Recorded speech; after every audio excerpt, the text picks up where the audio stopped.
बहुजनांना न्याय व हक्क मिळवून देण्यासाठी सामाजिक एक लढा बहुजन माझा। डॉ. बाबासाहेब आंबेडकरांचे नाव लिहिणे कार्यकर्त्याला पडले महाग। बीडमध्ये अॅट्रॉसिटीचा गुन्हा दाखल, आरोपी अजूनही मोकाट। बीड जिल्ह्यातील एका धक्कादायक घटनेत डॉ. बाबासाहेब आंबेडकरांचे नाव लिहिलेल्या वाहनामुळे एका कार्यकर्त्यावर जीवघेणा हल्ला झाल्याची घटना उघडकीस आली आहे। या प्रकरणी अॅट्रॉसिटी अंतर्गत गुन्हा दाखल करण्यात आला असून आरोपी अद्याप मोकाट फिरत असल्याने संताप व्यक्त होत आहे। मिळालेल्या माहितीनुसार तक्रारदार रमेश प्रभाकर निकाळजे हे आपल्या परिसरात असताना वाळू माफियांच्या गाड्या जात असल्याचे दिसले।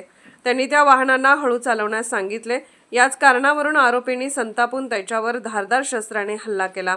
या हल्ल्यादरम्यान आरोपीकडून जातीवाचक शिवीगाळ करण्यात आली। महार मांगांना मस्ती आली का असे अपमानास्पद वक्तव्य करत डॉ. बाबासाहेब आंबेडकरांचे नाव असलेल्या वाहनावरून द्वेषपूर्ण प्रतिक्रिया देण्यात आली। ही बाब अत्यंत गंभीर असून समाजात तणाव निर्माण करणारी आहे। हल्ल्यात तक्रारदार गंभीर जखमी झाले असून त्यांच्या वाहनाचीही तोडफोड करण्यात आली। या प्रकरणात खालील व्यक्तींचा सहभाग समोर आला आहे। गाडी फोडणारे आरोपी ड्रायव्हर किशोर सुनील तोत्रे, मुतस्सिम आयुब पठाण तसेच FIR मध्ये इतर आरोपींची नावेही नमूद असून वाळू माफियांचा या प्रकरणात सहभाग असल्याचा संशय व्यक्त केला जात आहे। गुन्हा दाखल, गंभीर कलमे लागू। सदर प्रकरणी भारतीय न्याय संहिता BNS अंतर्गत विविध कलमे तसेच अनुसूचित जाती जमाती अत्याचार प्रतिबंधक कायद्याअंतर्गत कलमे लागू करण्यात आली आहेत। पोलिसांनी गुन्हा दाखल करून तपास सुरू केला असला तरी आरोपींना अद्याप अटक करण्यात आलेली नाही। कार्यकर्त्यांमध्ये संताप, तात्काळ अटकेची मागणी। या घटनेमुळे परिसरात तीव्र संतापाची लाट उसळली असून सामाजिक कार्यकर्ते व बहुजन समाजाकडून आरोपींना तात्काळ अटक करून कठोर कारवाई करण्याची मागणी करण्यात येत आहे।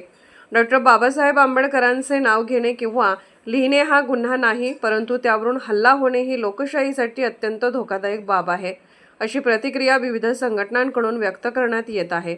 निष्कर्ष, ही घटना केवळ एका व्यक्तीवर झालेला हल्ला नसून सामाजिक समतेच्या मूल्यावर झालेला आघात असल्याचे मानले जात आहे। प्रशासनाने तात्काळ कारवाई करून दोषींना शिक्षा करावी अशी जोरदार मागणी होत आहे। बहुजन माझा चॅनलला क्लिक करून बेल आयकॉन दाबून सबस्क्राइब करा आणि अपडेट रहा।